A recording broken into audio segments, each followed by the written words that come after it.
DSC 2025లో అక్రమాలు, scam అనే episode ముదిరి పాకాన పడుతూ ఉంది.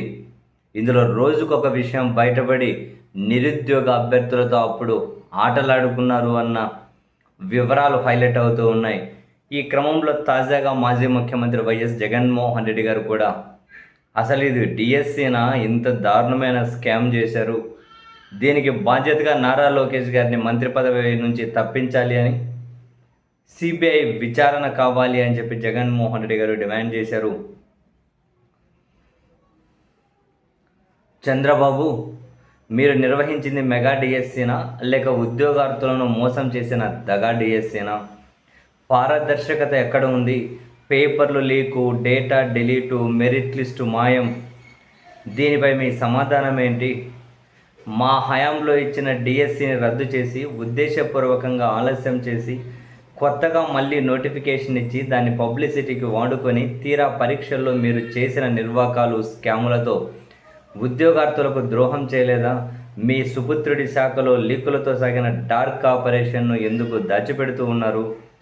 పరీక్ష నిర్వహణలో చురుగ్గా పాల్గొన్న ఎస్సీఈఆర్టీ అవుట్సోర్సింగ్ ఉద్యోగికి మొదటి ర్యాంక్ ఎలా వచ్చింది? ఆ తర్వాత ఆ వివరాలను డేటాబేస్ నుంచి ఎందుకు డిలీట్ చేశారు? మెరిట్ లిస్టులను ఎందుకు దాచారు? టాపర్ వివరాలను ఎందుకు తొలగించారు?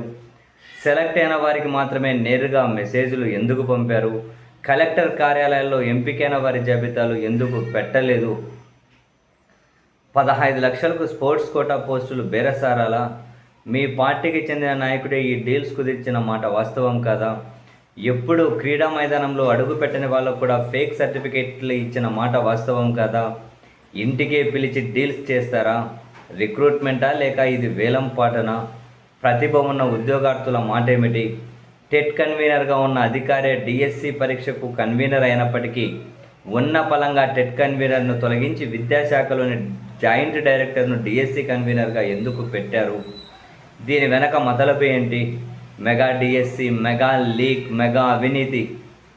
దీనికి బాధ్యత వహిస్తూ లోకేష్ని పదవి నుంచి తప్పించి వెంటనే సిబిఐ దర్యాప్తును కోరండి.